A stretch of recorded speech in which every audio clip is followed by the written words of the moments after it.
Chef Matt. Good to see you, Arthur. I'm glad you're here this evening. I'd like to introduce you to the audience. And Chef Matt Williams here is going to be shooting his first episode of Wicked Good Food. He is the author of Wicked Good Food, and I'd like to congratulate him on this episode. Thank you very much. We're very excited to be here and looking forward to get cooking. Let's do it. All right. So for my first show, I decided to I wanted to go back to my roots a little bit and show off what are some of the things that got me excited about food to begin with. So tonight, we're going to make for you homemade baked macaroni and cheese, a great cream of tomato soup, and a grilled cheese that's going to kind of tie it all together. We're going to use some fresh mozzarella cheese and some fresh basil, and it's going to be awesome to dip into the soup. So I got a head start. I started to make a roux, which is a combination of flour and butter. And I've cooked it for about 5 minutes. The next thing I'm going to do is add some chicken stock to it. And the chicken stock is going to make the base of our macaroni and cheese. So it's very important when you add stock to roux or you add liquid or anything at all that the liquid is cold. Because what happens is it won't thicken unless it's hot. And you don't want it to thicken right away, because if it thickens right away, what's going to happen is you're going to have tiny little balls of flour, and nobody likes the little roux balls in your mouth. So we're going to get this going. I'm going to turn this up a little bit higher. And then here in this other pot, I have a little bit of butter melted. This is going to be the basis for our cream of tomato soup. So this soup is different than a lot of cream of tomato soups in that we're going to have a lot of aromatic vegetables in it. I really like the flavor that the carrots and onions and celery are going to put into it. So the butter is melted. I've got some pre-cut up carrots and onions and celery here, which I'm going to put in. And you can see that these are really large chunks. It doesn't matter, because at the end, we're going to puree this whole soup, so it's going to be nice and smooth. So now as this is warming up, I'm going to remove this. I want to give it a little stir. So this will thicken once it finally comes to a simmer. Now I didn't add all the chicken broth that I was planning on adding, because I'm going to play it by ear a little bit, and I'm going to wait and see how thick it gets. Now what I want to do here with my carrots, onions, and celery is I want to sweat them. Let me turn this up. And sweating is just like if we're sweating. As you cook these, they're going to actually perspire. They're going to let some of their liquid out. And as they let the liquid out, that liquid is flavor. We don't want to saute this, because what that does is that actually caramelizes the sugars inside. And when we caramelize the sugars, it's going to get a different flavor. And we really want the flavors of the vegetables to come through. So I'm going to let this cook for just a few more minutes. And then we'll go ahead and we're going to add tomato paste to it. Now, one of the keys with tomato paste, I don't know if anyone has ever tried it all by itself, but it tastes terrible. And you'd think, why would you use this as an ingredient? But once you cook it, it really adds a wonderful richness and body and a little bit of acidity to something. But it's real important that you cook tomato paste. So I'm going to take a break real quick while these onions get translucent and this comes up to a simmer. And then we'll keep on going.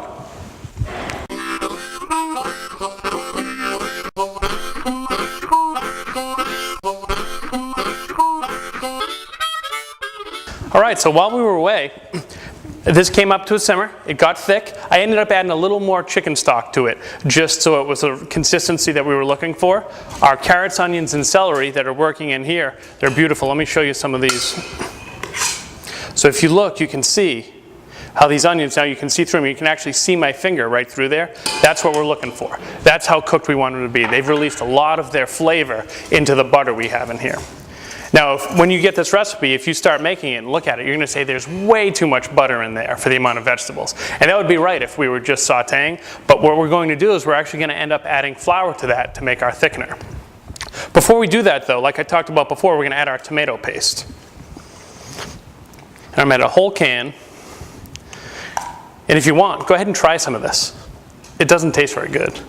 But, like I said, once we taste it, some of that real bitterness and acidity is going to go out of it. So we just want to spread this around, and essentially this is going to cook real slowly in all that butter we have in there. Now, so this came up to a simmer. It's about the thickness that I want it, which is a little thinner than you would want your cheese sauce, because after you add all your cheese, it's actually going to thicken your sauce. So what we have for you tonight is a blend. We've got mostly cheddar cheese. I'm a big cheddar cheese fan. But we have some Swiss cheese. I really like the bite from some Swiss, and American. American cheese it's a fantastic melting cheese. It's really going to give us a great texture. So I'm just going to start adding it. And you want to add a little bit at a time, a handful or two. Now there's an awful lot of cheese in this plate. We're not going to use it all. The reason you wouldn't want to use it all and follow what the recipe says for your mac and cheese, even if you're a super cheese lover, if you add too much cheese to a sauce like this, what happens is the cheese, which is mostly fat, will actually break apart and you'll get this gooey, gloppy mess that's covered with grease all over the top. And nobody likes grease all over the top. All right, so you want to do it a little bit at a time too. Now, I don't have my heat on anymore because the residual heat from the sauce is going to melt our cheese. Once again, I'm trying to avoid our sauce breaking, having that grease end up on the top. And so lift up your whisk every once in a while and take a peek. You can see that there's a couple little hunks of cheese that haven't melted yet. I'm going to let it keep going.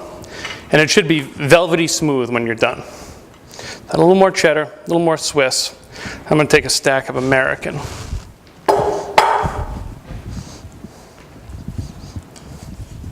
Now you can use more or less any cheese you want. If you like blue cheese, add blue cheese to it. I've made it with blue cheese before, and it can be too tough, too much for me. But a little bit of blue cheese mixed in with these other cheeses is great. I mean, I grew up with that cheese that you make right out of the box, that macaroni and cheese you make right out of the box, and I have to say it's still one of my favorite, even though I'm, relatively highly trained chef. But it doesn't hold a candle to this. This is going to be awesome. All right. So one of the most important things to do while you're cooking is to taste. You always want to taste. So I always have some spoons nearby. So I want to taste and see how it is so far. Stringy. Oh yeah, we're right on. We need to let this finish melting. Just going to keep stirring it. And I want to go back to this and just give it another stir. I'm going to turn our heat up a little bit more on that.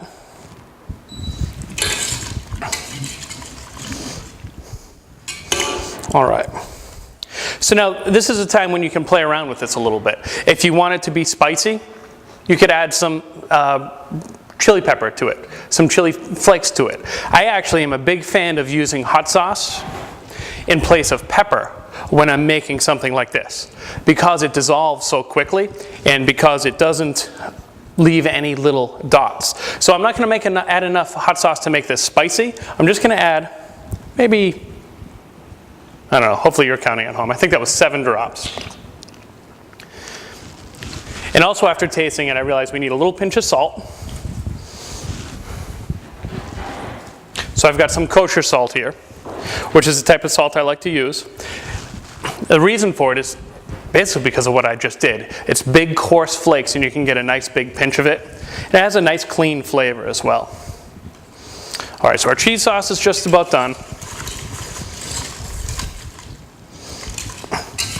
Our veggies are looking great. I'll show you that as it's going. Not quite done yet. We can kind of take a peek. And you can see some of that butter around there, and there's some of it dripping off, and all that tomato paste. It's slowly cooking, getting rid of some of that acidity, and making what's going to be a really rich, rich flavor. All right, so now comes the fun part on your mac and cheese. We've got our mac, which is already cooked. I have it right here in this bowl. I use elbow macaroni. You can use whatever kind of pasta you want. The reason that elbows are used is because they have a hole in them and they can suck up sauce. And so you want some sort of sauce-sucking pasta to use for your mac and cheese, because the whole idea is that you're getting as much cheese into your mouth as you can with each spoonful. At least that's what it is for me. So I'm going to move this out of the way. And give this one last little stir.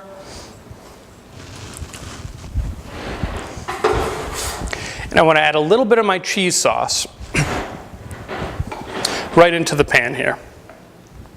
Just enough to coat the bottom. And all that's going to do is it's going to make my job a little bit easier as I want to mix together my pasta and the sauce.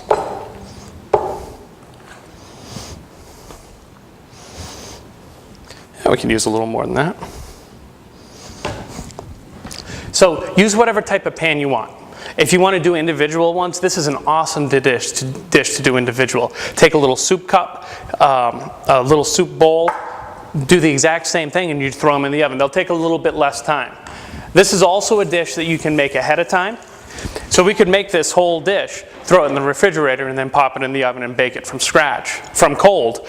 But what we're going to do is it's all going to be warm, so it's only going to take us 10 or 15 minutes to cook it. We're just going to look for the cheese that you're going to see we're going to put on top to melt. So now I'm going to add some more of our cheese sauce.